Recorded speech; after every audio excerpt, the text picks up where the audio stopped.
बिस्मिल्लाहिर्रहमानिर्रहीम अस्सलाम वालेकुम। मैं हूं नुमान रशीद और आप देख रहे हैं मेरा YouTube channel something about statistics. मैं अपने इस यूट्यूब चैनल से, अपने इस लर्निंग प्लेटफॉर्म से आपको वेलकम कहता हूं।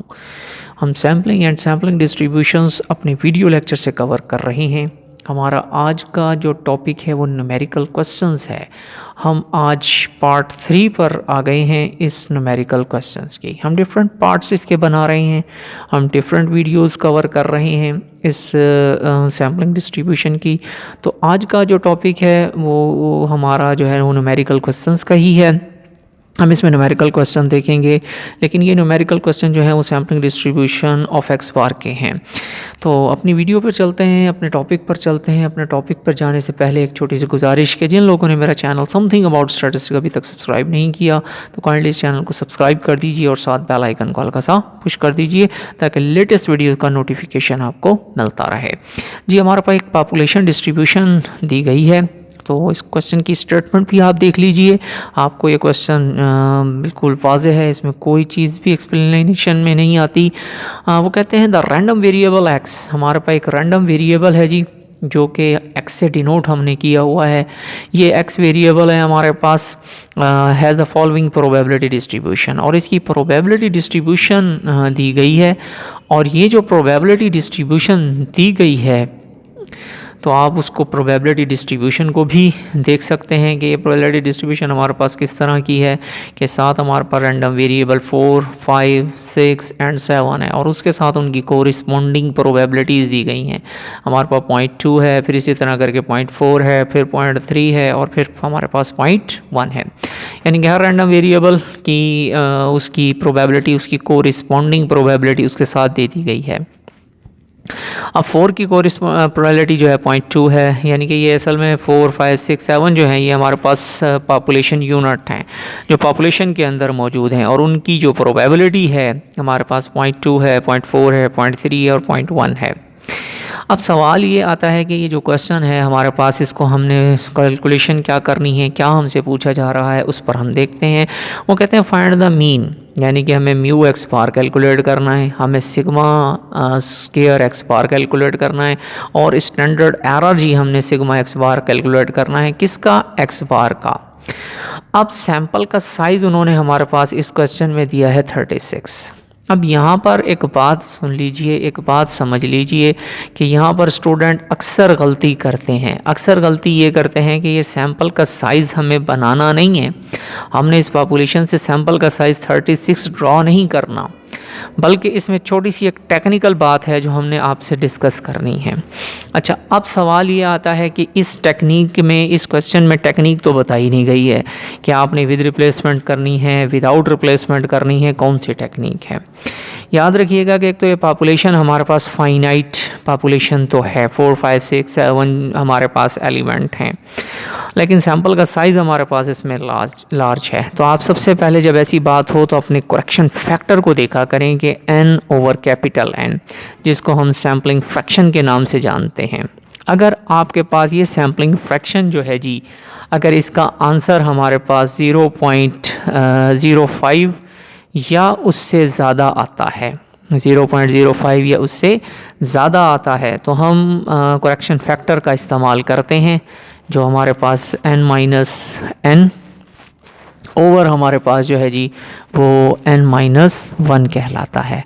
अगर हमारे पास विदाउट रिप्ले, यानी कि अगर हमारे पास इसका आंसर जो है 0.05 या उससे ज़्यादा आता है तो हम इस करेक्शन फैक्टर को इस्तेमाल करते हैं, और अगर ये नहीं आता तो फिर हम इस करेक्शन फैक्टर को इस्तेमाल नहीं करते।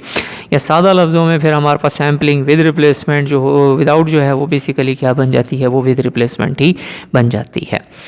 अब इस तरह करके हम इसको देख सकते हैं कि हमारे पास 0.2 है, 0.4 है। यहाँ एक छोटी सी बात और भी देख लीजिए कि अब 0.2 जो होगा वो बुनियादी तौर पर किस तरह लिखा गया होगा, यानी कि हमारे पास ये लिखा गया होगा 2/10 लिखा गया होगा। इसी तरह करके हमारे पास जो 0.4 है, 0.4 को किस तरह, यानी कि अगर हम उसको डिवाइज़र में फ्रैक्शन में लिखें तो वो 4/10 होगा। तो यूँ देखते जाएं कि हमारे पास हर एलिमेंट की जो प्रोबेबिलिटी है वो टोटल कैपिटल N यानी कि जो है ना n से डिवाइड होकर आ रही है। अब इसी तरह अगर हमारे पास 0.3 है तो वो हमारे पास क्या होगा जी, वो बनी होगी हमारे पास 3/10 होगी। वो क्या होगी जी, हमारे पास 3/10 होगी। अब इस तरह देखें कि हमें प्रोबेबिलिटीज़ कैसे मिली हैं ये हम, यानी कि टोटल पॉपुलेशन हमारे पास इसमें है 10, और उसमें 10 में से वो एलिमेंट कितनी दफ़ा आया है, 2 टाइम आया हुआ है, तो इसलिए उसकी प्रोबेबिलिटी जो है वो 0.2 है। इसी तरह हमारे पास जो है वो जो 5 है उसकी प्रोबेबिलिटी 0.4 है, जो कि कैसे आया है, 4/10 आया है। यानी कि ऑल पॉसिबल जो है वो टोटल सैम्पल जो टोटल एलिमेंट्स हैं वो 10 है, और वो 10 में से कितनी दफ़ा आया है, 4 टाइम्स आया हुआ है। तो इसका मतलब है 5 जो है 4 टाइम लिखा गया होगा, 6 जो है वो 3 टाइम है, और 7 जो है वो 1 टाइम है। तो इन शॉर्ट टोटल जो हमारे पास सैम्पल का पॉपुलेशन का साइज़ है वो हमारे पास इस वक्त 10 है, और हमारे पास जो इसमें से हमने सैंपल ड्रॉ किए हैं वो 36 का सैंपल का साइज़ है। तो अब याद रखें कि सैंपल का साइज़ उसी वक्त लार्ज होता है जब हमारे पास विद रिप्लेसमेंट होती है। अगर विदाउट हो तो फिर हम जो है ना पॉपुलेशन का साइज़ से हमारा सैंपल का साइज़ नहीं बढ़ता। अब हमने म्यू एक्स बार कैलकुलेट करना है। आप याद रखिएगा कि म्यू एक्स बार जो होता है वो म्यू के इक्वल होता है। इसी तरह हमें सिग्मा स्क्वायर एक्स बार कैलकुलेट करने का कहा है, तो सिग्मा स्क्वायर एक्स बार जो है वो हमारे पास इसके इक्वल होता है। लेकिन आपको ये बात भी पता होनी चाहिए, जो हमारे पास सिग्मा स्क्वायर है, ये सिग्मा स्क्वायर जो है ये हम कहाँ से लेंगे जी, ये हम पॉपुलेशन से लेंगे। ये हम कहाँ से लेंगे जी, पॉपुलेशन से लेंगे। ये मीन हम कहाँ से लेंगे जी, पॉपुलेशन से लेंगे। तो ये जब सारी कैलकुलेशंस हमारे पास आ जाएंगी तो हमें पता है कि म्यू जो होगा म्यू एक्स बार के इक्वल होगा। इन शॉर्ट अगर हमें म्यू एक्स बार कैलकुलेट करने का कहा जा रहा है तो हम इस पॉपुलेशन को यूटिलाइज कर म्यू कैलकुलेट करेंगे, और इसी से हम सिग्मा स्क्वायर कैलकुलेट करेंगे, तो हमें सिग्मा स्क्वायर एक्स बार खुद ब खुद मिल जाएगा। तो अब आप आगे चलें जी। ये मैंने कैलकुलेशन उसके लिए कर रखी हैं, आपको आसानी से समझ आ जाएंगी। ये मुझे एक्स है जी, और उसके साथ साथ मेरे पास जो है ना उसकी कोरिस्पोंडिंग प्रोबेबिलिटी दी गई है। तो अब x की कोरिस्पोंडिंग प्रोबेबिलिटी 0.2 है, इसी तरह 0.4 है जी, इसी तरह 0.3 है जी, और इसी तरह 0.1 है। आप देखेंगे जो टोटल प्रोबेबिलिटी है वो 1 आती है, और 1 आने का मकसद यही है कि ये हमारे पास कंप्लीट प्रोबेबिलिटी डिस्ट्रीब्यूशन है। अब मीन निकालना है तो हमारे पास क्या है, x को प्रोबेबिलिटी ऑफ x के साथ मैंने क्या करना है, सिंपल मल्टीप्लाई करना है। यानी कि हर x को प्रोबेबिलिटी ऑफ x के साथ मल्टीप्लाई करना है, तो ये आ जाएगा, क्योंकि यही हमारे पास जो है वो मीन कहलाएगा। एक्स स्क्वायर लेना है जी, तो अब एक्स स्क्वायर लेने के लिए मुझे क्या करना पड़ेगा, मतलब x square P of x लेने के लिए मुझे क्या करना पड़ेगा, एक अलग कॉलम बनाना पड़ेगा एक्स स्क्वायर का। तो 4 का स्क्वायर लेता हूँ जी, 16 है, 5 का 25 है, 6 का 36 है, 7 का 49 है, और फिर इनको मैंने प्रोबेबिलिटी ऑफ एक्स इस कॉलम के साथ जो है जी वो मल्टीप्लाई करना है, तो मेरे पास ये वाला कॉलम तैयार हो जाता है। 4 को मैंने यानी कि 0.2 को मल्टीप्लाई करना है 16 के साथ, 3.2 आता है। इसी तरह 0.4 को 25 के साथ तो 10 आ जाता है। इसी तरह 0.3 को से 36 के साथ तो 10.8 आता है। इसी तरह 0.1 को 49 के साथ तो 4.9 आता है। तो ओवरऑल जब हम इसका सम कर लेते हैं, टोटल करते हैं, तो मेरे पास 28.9 इसका आ जाता है, और ये है समेशन एक्स स्क्वायर और पी ऑफ एक्स। अब ये सारी चीज़ें मुझे क्या बता रही हैं, ये चीज़ें ये बता रही हैं कि मुझसे मैं इससे मीन लूँगा जी, और ये मुझे ये वेरिएंस में काम देगा। तो आप कैलकुलेशन देख सकते हैं क्या आएगा जी, 28.9 है जी, ये मैंने वैसे ही लिख लिया, और 5.3 का होल स्क्वायर लिखा है। इसको सारे को सॉल्व करता हूँ, इसको कंप्लीट को सॉल्व करता हूँ, तो मेरे पास क्या आ जाता है जी, सिग्मा स्क्वायर आ जाता है। और वो सिग्मा स्क्वायर जो है वो इस वक्त मेरे पास कितना आया हुआ है, 0.81 आया हुआ है। अब ये सारी की सारी कैलकुलेशन मुझे म्यू की जगह पर पुट करनी है, तो मुझसे म्यू एक्स बार निकाल लेंगे हम। सिग्मा स्क्वायर की जगह पर पुट करेंगे तो सिग्मा एक्स बार आ जाएगा। तो अब ये सारे रिजल्ट जी मैं पुट करने जा रहा हूँ, और आप देख सकते हैं मैंने सारी कैलकुलेशंस की हुई हैं। तो म्यू जो है जी वो आपके सामने है, वो मेरे पास जो है जी म्यू जो आता है मेरे पास आपके सामने, वो मैं बताने जा रहा हूँ। वो ये है जी हमारे पास, वो इसके बराबर है जी। और ये सिग्मा जो है वो मैंने, यानी कि ये जो हमारे पास सिग्मा आता है ये 0.8 जो है वो मेरे पास ये आ गया। अब सिग्मा स्क्वायर एक्स बार जो है उसकी जगह पर अब n36 यूज़ कर रहे थे, तो इसको हमने सॉल्व करना है, तो मेरे पास कितना आंसर आ जाता है, 0.0225 ये आ जाता है। और अगर स्टैंडर्ड एरर का कहते हैं तो ओबियसली मुझे इसका पॉजिटिव स्क्वायर रूट लेना पड़ेगा। तो ये सिंपल सा एक क्वेश्चन था जी, स्टैंडर्ड एरर का अगर कहा जा रहा है तो ओबियसली फिर वो ये आ जाता है। तो इसी तरह करके क्वेश्चन नंबर 2 यानी कि इसी का बी पार्ट है, उस पर चलते हैं। और ये क्वेश्चन जो मैंने लिया है पंजाब टेक्स्ट बुक से लिया हुआ है, पंजाब टेक्स्ट बुक का ये क्वेश्चन है। तो मैं डिस्क्रिप्शन बॉक्स में वो क्वेश्चन नंबर भी मेंशन कर दूंगा और इससे रिलेटेड जो क्वेश्चंस हैं मुख्तलिफ बुक से सॉर्ट आउट करके वो आपके लिए ले आऊँगा, तो वहाँ से आप इस क्वेश्चन को देख लीजिएगा। अब है जी रैंडम सैम्पल है हमारे पास 36 है। रैंडम सैम्पल हमारे पास कितना है जी 30, सैम्पल का साइज़ जो है वो 36 है। अच्छा, अब इस क्वेश्चन में वो आप लोगों से पूछ क्या रहे हैं, वो कहते हैं case is drawn negatively skewed, जो है ना सैम्पलिंग डिस्ट्रीब्यूशन जो है वो हमारे पास नेगेटिवली स्क्यूड है। अब पॉपुलेशन का मीन है 2 और इसी तरह पॉपुलेशन का जो स्टैंडर्ड डेविएशन है वो है हमारे पास 3। अब पूछा ये जा रहा है कि find the mean and standard error of the sampling distribution of X bar. आपने एक्स बार की सैम्पलिंग डिस्ट्रीब्यूशन जो बनानी है उसका मीन भी कैलकुलेट करना है और उसका स्टैंडर्ड डेविएशन भी कैलकुलेट करना है, यानी कि जिसको हम स्टैंडर्ड एरर का नाम दे रहे हैं आपने वो भी बताना है और हमारे पास म्यू एक्स बार भी कैलकुलेट करना है, यानी कि म्यू एक्स बार भी आपको कैलकुलेट करने का कह रहे हैं और आप लोगों को सिग्मा एक्स बार का भी पूछ रहे हैं कि जी आप सिग्मा एक्स बार भी हमें बताएं वो क्या होगा। तो ये क्वेश्चन भी बिल्कुल उसी पुराने ही क्वेश्चन से अपने प्रीवियस क्वेश्चन की तरह ही है, इसमें कोई नई चीज़ नहीं है। अब यहाँ पर देख लीजिए कि आपके पास डिस्ट्रीब्यूशन जो है ना वो नेगेटिवली स्क्यूड है। तो इस नेगेटिव स्क्यूड डिस्ट्रीब्यूशन के लिए हमारे पास एक थ्योरम है जिसको हम सेंट्रल लिमिट थ्योरम कहते हैं कि सेंट्रल लिमिट थ्योरम ये है कि जैसे जैसे हमारे पास सैंपल का साइज़ बढ़ता जाता है या सैंपल का साइज़ 30 या उससे बढ़ जाता है तो हमारे पास रैंडम वेरिएबल की जो डिस्ट्रीब्यूशन होती है, जो प्रोबेबिलिटी डिस्ट्रीब्यूशन होती है, वो नॉर्मल डिस्ट्रीब्यूशन बन जाती है। इस थ्योरम को हम सेंट्रल लिमिट थ्योरम का नाम देते हैं। अब क्योंकि एक्स बार क्योंकि सम है हमारे पास और सम करके उसका अर्थमेटिक मीन आ रहा है तो ऑब्वियसली हमारे पास डिफरेंट सैंपल्स आते जाते हैं। सैंपल का साइज़ अगर हम बढ़ाते जाते हैं तो एक स्टेज ऐसी आती है कि हमारा एक्स बार जो है वो नॉर्मल डिस्ट्रीब्यूशन को अप्रोच कर जाता है। अब नेगेटिव स्क्यूड डिस्ट्रीब्यूशन है, ऑब्वियसली जब हम इस पॉपुलेशन से ड्रा करेंगे तो हमारे पास एक्स बार जो है वो भी हमारे पास नेगेटिवली डिस्ट्रीब्यूशन स्क्यूड बनेगी। लेकिन सैंपल का साइज़ क्योंकि हमारे पास इस वक्त 30 से ज़्यादा है, 36 है, तो ऑब्वियसली हमारे पास एक्स बार की जो डिस्ट्रीब्यूशन बनेगी वो हमारे पास नॉर्मल बन जाएगी। अब प्रॉपर्टीज़ की तरफ चलते हैं कि हमारे पास एक्स बार की जो प्रॉपर्टी थी वो क्या थी। अब हमें क्योंकि म्यू एक्स बार कैलकुलेट करना है तो अब हम सैंपल बनाने की हमें ज़रूरत नहीं है। हम लेफ़्ट साइड को अगर इस्तेमाल करते हुए अपनी वैल्यूज़ को फाइंड करें तो हम ईजीली अपने क्वेश्चन को सॉल्व कर सकते हैं। आप देखेंगे जी हमें म्यू चाहिए तो ऑब्वियसली हमारे पास जो म्यू है वो हमारे पास आया हुआ है जी, और म्यू हमारे पास कितना है वो 2 है। इसी तरह सिग्मा हमारे पास कितना है जी 3 आया हुआ है। अब अगर हम इसको सॉल्व करते हैं तो हमारे पास कितना जो आंसर आता है वो ये है कि हमारे पास सिग्मा एक्स बार भी मिल जाएगा और हमें म्यू एक्स बार भी मिल जाएगा। तो सिग्मा एक्स बार चाहिए तो हमें क्या करना है, सिग्मा की वैल्यू 3 पुट करेंगे जो कि पॉपुलेशन से आई हुई है, ये है हमारे पास, हमने ये पुट कर देनी है जी। हमारे पास जो डायरेक्ट आई हुई है हमने वही पुट कर देनी है यहाँ पर। और उसके बाद हमारे पास जो है जी अगर हमें म्यू का कहा जाता है तो म्यू हम यहाँ से कैलकुलेट कर लेते हैं। तो ये सारी कैलकुलेशन कर लेने के बाद हमें सिग्मा एक्स बार मिलेगा और सिग्मा एक्स बार का जो हमारे पास आंसर आता है, जो बुक ने जो मतलब कैलकुलेशन में हमारे पास आता है, आप इसको बुक से भी टैली कर लें तो हमारे पास ये आंसर आ जाता है जी 0.5 आ जाता है। इस क्वेश्चन में बस एक की पॉइंट है समझने वाला और वो है हमारे पास central limit theorem.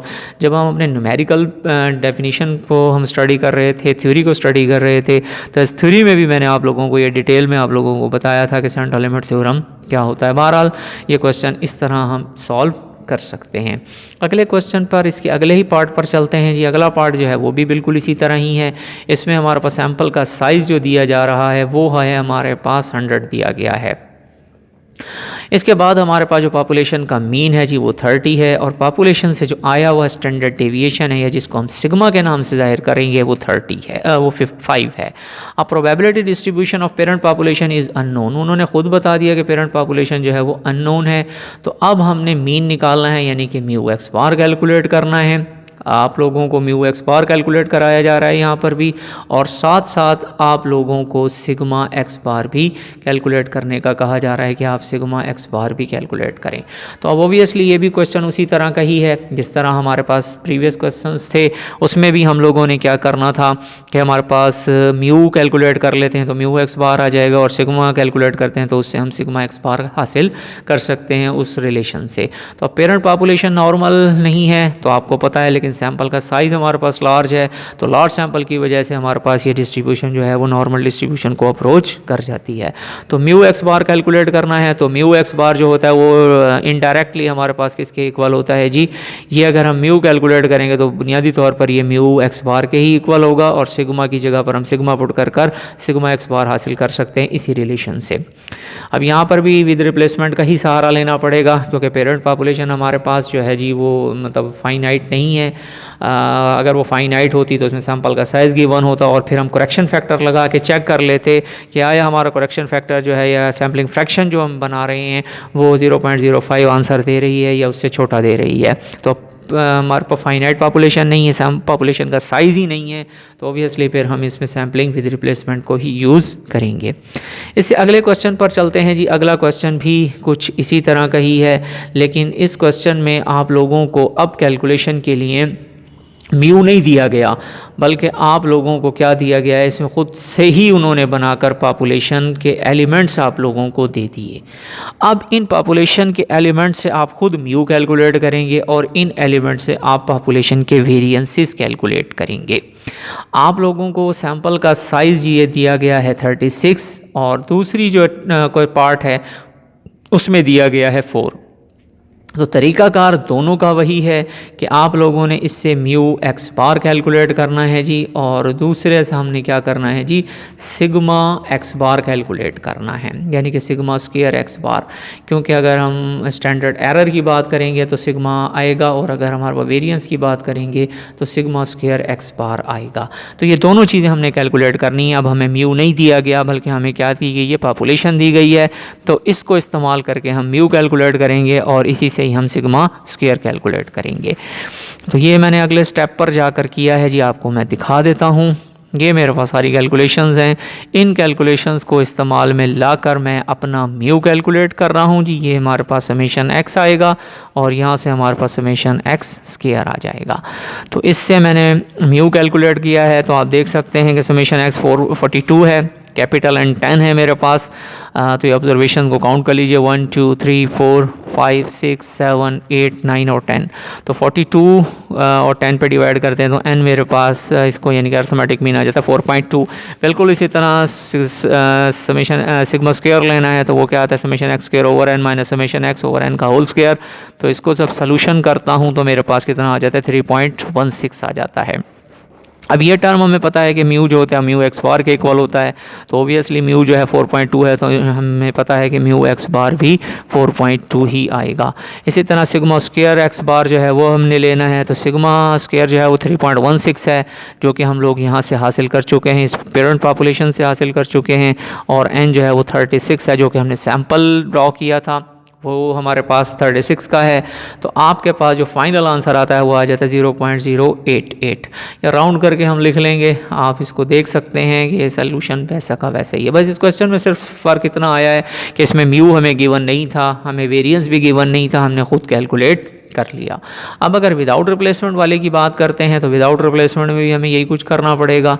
Without replacement में क्योंकि मीन तो सेम होते हैं, मीन पर कोई फ़र्क नहीं होता, चाहे आप विद रिप्लेसमेंट से करें चाहे विदाउट से करें, ये दोनों ही एक जैसे होते हैं। लेकिन जब हम सिग्मा स्क्वायर एक्स बार लेते हैं, विदाउट से लेते हैं, तो हमें ये वाला करेक्शन फैक्टर जी हमें साथ लगाना पड़ता है। तो आप सारी कैलकुलेशन उसी तरह करेंगे। सिग्मा स्क्वायर आपके पास 3.16 आया हुआ है, स्मॉल एन जो था इसमें 4 ड्रॉ किया था, बाकी करेक्शन फैक्टर हमारे पास है एन की जगह पर 10 है, स्मॉल एन की जगह 4 है, कैपिटल एन। सो आगे सोल्यूशन मैंने किया है जी, आप एक बार खुद से स्टेप देख लें, स्क्रीन पर भी आपको नज़र आ रहा है। तो इसका फाइनली आंसर जो आ जाता है वो 0.527 आ जाता है। तो ये सारी कैलकुलेशन थी, सारी बेसिक कैलकुलेशंस ही थी जो हम लोगों ने की। इसके बाद एक क्वेश्चन और मैं आप लोगों के लिए ले आया हूँ, इसको ज़रा देख लीजिए। ये क्वेश्चन अफजाल साहब की बुक से हमें मिला है, हम वहाँ से आप लोगों के लिए ले आए हैं। बाकी एक जैसे ही क्वेश्चन होते हैं, वो चाहे जिस बुक से भी आएँ, जिस बुक में भी हों, आप लोग वो सॉल्व कर सकते हैं। यहाँ पर आप सिर्फ डिफरेंट क्वेश्चन देख लें, जो क्वेश्चन आप लोगों से नहीं हो पाते वो हम यहाँ पर लेकर आते हैं।